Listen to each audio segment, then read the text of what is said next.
பல்கலைக்கழகங்களில் யுஜிசி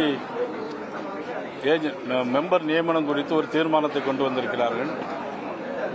அதாவது அந்த நியமனம் சொல்லக்கூடாது என்று மத்திய அரசை வலியுறுத்தி ஒரு தீர்மானத்தை கொண்டு வந்திருக்கிறாங்க.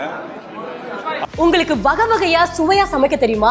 அப்போ கேட்டரிங் பிசினஸ் மூலமா எப்படி லட்சம் ரூபாய் சம்பாதிக்கலாம்னு ஃப்ரீடம் ஆப்பை டவுன்லோட் பண்ணி கத்துக்கோங்க. அந்த தீர்மானத்தை கண்டித்து நாங்கள் வெளிநடப்பு செய்திருக்கிறோம்.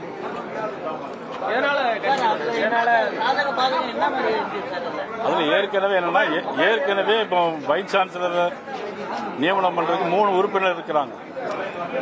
அந்த 3ல கூட ஒரு உறுப்பினராக அந்த வரைவு கொள்கையில சொல்லியிருக்கிறாங்க. மத்திய அரசுடைய அமைச்சகத்திலிருந்து சொல்லியிருக்கிறாங்க. அது இவங்க கூடாது, இது எங்களுடைய உரிமையை பறிக்குது அப்படின்னு சொல்லி சொல்றாங்க. இன்னொன்னு, அதாவது பேராசிரியர்களை நியமிக்கும் போது, அசிஸ்டன்ட் ப்ரொஃபசர் நியமிக்கும் போது டாக்டரேட் படிச்சிருக்கணும் அப்படிங்கிற ஒரு இதை கொண்டு வந்திருக்கிறாங்க மத்திய அரசு.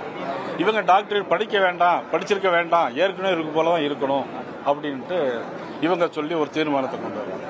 அது மட்டும் இல்ல, இதுக்கு மாநில அரசுக்கு ஒரு டைம் கொடுத்திருக்கிறாங்க. பிப்ரவரி 5ஆம் தேதி வரைக்கும் டைம் கொடுத்திருக்கிறாங்க. அந்த டைமில் அவங்க இவங்க எதெல்லாம் வேணுமோ கோரிக்கை வச்சு இவங்களுடைய கோரிக்கை அதில் சொல்லலாம். ஆனால் அந்த டைம் இருக்கு, 5ஆம் தேதி வரை டைம் இருக்கு. ஆனால் இப்பவே இன்னைக்கு அந்த தீர்மானம் வேண்டாம் அப்படின்னு சொல்லி சொல்றாங்க. அதனால நாங்கள் அது சரியான முறையில் இல்லை அப்படின்ட்டு நாங்கள் வெளிநடப்பு செய்யறோம்.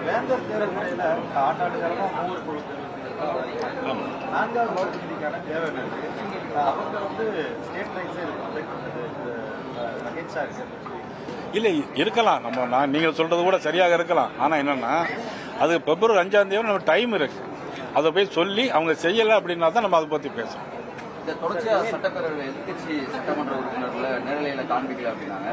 மேடம் கூட மொடக்குறிச்சி தொகுதி தொடர்பாக பள்ளிக்கூடங்களில் மது குடிக்கிறாங்க அப்படின்னாங்க. அப்பயும் காட்டப்படல. பாஜக எப்படி பார்க்குது?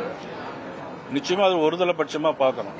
ஏன்னா அன்னைக்கு நாம் பேசும்போது கூட, போன வாட்டி பேசும்போது கூட, நாங்கள் பேசும்போது எல்லாமே கட் பண்ணிட்டாங்க.